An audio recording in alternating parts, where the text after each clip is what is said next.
আর মাত্র মাস দেড়েক পরেই দেশে ফিরছেন সাকিব আল হাসান, আবারও খেলবেন বাংলাদেশের জার্সিতে। অন্তত বাংলাদেশ ক্রিকেট বোর্ডের কথা শুনে সেটাই মনে হচ্ছে, কেননা মার্চ মাসে পাকিস্তানের বিপক্ষে যে হোম সিরিজ রয়েছে বাংলাদেশের জাতীয় দলের জার্সিতে, ওই সিরিজেই সাকিব আল হাসানকে ফেরাতে চায়, খেলাতে চায় বাংলাদেশ ক্রিকেট বোর্ড। সাকিব আল হাসান নিজেও খুব খুব আগ্রহ নিয়ে অপেক্ষা করছেন। হঠাৎ করেই এত পরিবর্তন কেন? রিপোর্ট অনুযায়ী বাংলাদেশ ক্রিকেট বোর্ডের পক্ষ থেকে মাসখানেক আগে সাকিব আল হাসানের সঙ্গে যোগাযোগ করা হয়েছে, যেহেতু সরকারে কিছুটা পরিবর্তন এসেছে। খেয়াল করেন, সরকারে কিছুটা পরিবর্তন এসেছে এবং আগামীতে জাতীয় নির্বাচন, তো সবকিছু মিলে ক্রিকেট বোর্ড এবং বিসিবি সাকিব আল হাসান তারা মনে করছে হয়তো সাকিব আল হাসানকে দেশে ফেরানোর যে প্রক্রিয়া সেটা এখন চালু করা যেতে পারে। প্রশ্ন হচ্ছে, সাকিবের বিরুদ্ধে যে মামলাগুলো রয়েছে সেগুলো কি হবে? সাকিব কি ক্রিকেট বোর্ডের কথা মেনে কিংবা সন্তুষ্ট হয়ে এই মামলা থাকা অবস্থায় দেশে ফিরবেন, খেলবেন? এই প্রশ্নগুলো আছে। মূল কথা হচ্ছে যে প্রথম আলোর একটা রিপোর্টে বলা হচ্ছে যে বিসিবি পরিচালক আসিফ আকবর তিনি নিজেই বলছেন যে সাকিব আল হাসানের সঙ্গে যোগাযোগ প্রায় মাসখানেক আগে শুরু হয়েছে এবং সাকিবকে পাকিস্তানের সিরিজ থেকেই বিসিবি খেলাতে চায়। কিন্তু মনে করে দেখেন, এর আগে যখন আসিফ মাহমুদ সজীব ভুঁইয়া সম্মানিত উপদেষ্টা ছিলেন যুব এবং ক্রীড়া মন্ত্রণালয়, তিনি কিন্তু সরাসরি বলেছিলেন যে বাংলাদেশের জার্সি গায়ে সাকিবকে আর খেলতে দেওয়া হবে না। তো এখন তিনি নেই, জনাব আসিফ নজরুল তিনি এখন যুব এবং ক্রীড়া মন্ত্রণালয়ের সম্মানিত উপদেষ্টা হিসেবে আছেন। তো এই রিপোর্টেই বলা হচ্ছে যে এখন হয়তো প্রক্রিয়াটা আরেকটু সহজতর কিংবা তুলনামূলক কম জটিল হতে পারে। একই সঙ্গে 12ই ফেব্রুয়ারি জাতীয় নির্বাচন। সো জাতীয় নির্বাচনের পর যেহেতু মার্চে পাকিস্তানের সিরিজ, পাকিস্তান বাংলাদেশে আসবে ওয়ানডে সিরিজ প্রথমে, তারপর তারা পিএসএল খেলতে চলে যাবে প্লেয়াররা, পিএসএল শেষে মে মাসের দিকে এসে আবার টেস্ট খেলবে।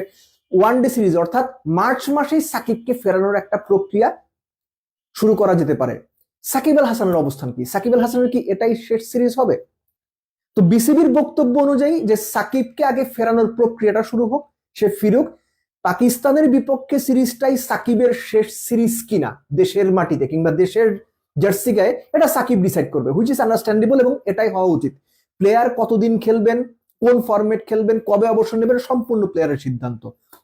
বাট ওই যে যেহেতু আইনে কিছু জটিলতা রয়েছে, সহজ কথায় বলে সাকিবের নামে যে মামলাগুলো রয়েছে সেই মামলাগুলো কি হবে? সেই মামলাগুলো থাকা অবস্থায় সাকিব যদি দেশে ফিরেন তাহলে ব্যাপারটা কেমন দাঁড়াবে?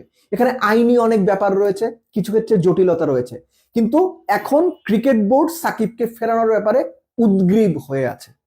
তারা সাকিবকে ফেরাতে চায় এবং সাকিব আল হাসান নিজেও নিজেও যতটুকু রিপোর্ট অনুযায়ী মানে জানা যাচ্ছে যে সাকিব আল হাসান নিজেও বাংলাদেশের জার্সিতে খেলার জন্য মোটামুটি প্রস্তুত আছেন। এবং মার্চ মাসে যে পাকিস্তান সিরিজ দিয়ে ফেরার কথা বলা হয়েছে, সাকিব আল হাসান মোস্ট লাইকলি সেটা মাথায় নিয়েছেন এবং সেই অনুযায়ী নিজেকে প্রিপেয়ার করছেন। এখন কথা হচ্ছে, সবসময় যেটা বলি, গণপ্রজাতন্ত্রী বাংলাদেশ সরকার তারা কি সিদ্ধান্ত নেবে?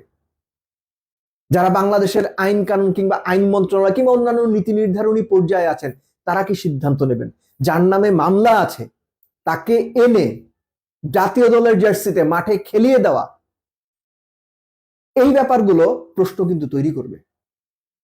এই ব্যাপারগুলোকে বিভিন্ন মানুষ বিভিন্নভাবে ব্যাখ্যা করবেন, বিভিন্ন জন বিভিন্ন মতামত দেবেন। সো সাকিবকে ফেরানোর যে কথা হচ্ছে কিংবা সম্ভাবনা তৈরি হয়েছে, যারা ক্রিকেট প্রেমী মানুষ আছেন তারা ডেফিনেটলি চাইবেন সাকিব ফিরুক, দেশের মাটিতে খেলুক, দেশের জার্সিতে খেলুক, অনেকে এটা চাইবেন। কিন্তু আবার একই সঙ্গে এই যে মামলার বিষয়গুলো কিংবা সাকিবের রাজনৈতিক যে পরিচয় কিংবা পলিটিক্যাল আইডেন্টিটি, এগুলোও কিন্তু বিভিন্ন রকম আলোচনা সমালোচনার জন্ম দেবে। সব পুরো বিষয়টা এখন নির্ভর করছে বাংলাদেশ সরকার কেমন চায় এবং সরকার কিভাবে বিষয়গুলা ডিল করতে চায়। কেননা ক্রিকেট বোর্ড আগ্রহী, সাকিব আল হাসান আগ্রহী, অর্থাৎ দুই পক্ষ ক্রিকেট সংশ্লিষ্ট যারা তারা আগ্রহী।